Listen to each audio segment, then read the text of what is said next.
Sterafroffleness, I'm here today to give you the best survival tips in EU4. When you know you can't beat a nation by yourself, you should gank them with another player. Is it unfair? No, remember, we stay hungry, we devour. Check these as seen on TV examples. What if you want to stop two nations from fighting? Well, it's time to whip out the intervene war option and slap one nation back into the Stone Age. If you need proof, look at this player. Oh my god! He didn't use my rules and he bankrupted himself in 4K. What a noob.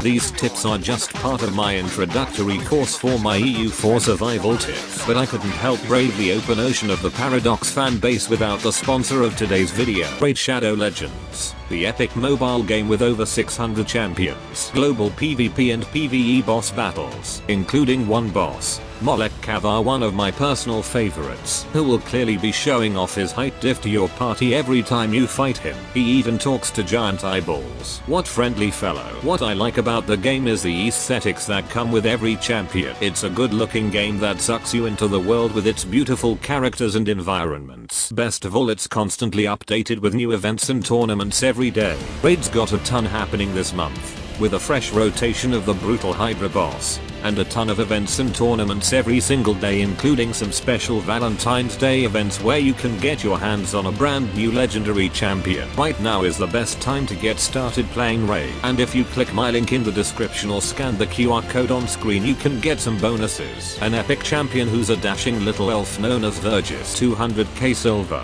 1 energy refill, 1 XP boost and 1 ancient shard that can let you summon champions as soon as you get in. All this treasure will be waiting for you here, and the rewards will be available only for the next 30 days and only for new players. Now back to the video. We looked at some beginner courses. Now it's time for the intermediate lessons. To be the greatest warrior, you must first understand ancient spaghetti code of EU4 and all the modifiers that impact battles. Unit pips, flanking range, military tactics, dice rolls. But the crucial aspect in wars are cannons. This is because EU4 combat is split into 2 rows for each side. Cannons are the only units that can fire from the back row, making them vital. But maybe you need a different piece of help. Choosing a nation is almost as important as any other decision, as no one wants to be 20 years into the most boring campaign in the game. In terms of maximizing your level of fun, you need to use this formula: your favorite region on the planet plus how racist you are. This will usually equal the nation you want to play. I have a few suggestions also: Bohemia, Morocco, Karakoyunlu, Ethiopia, Oda, Mamluks, Bamanis, Road Warrior.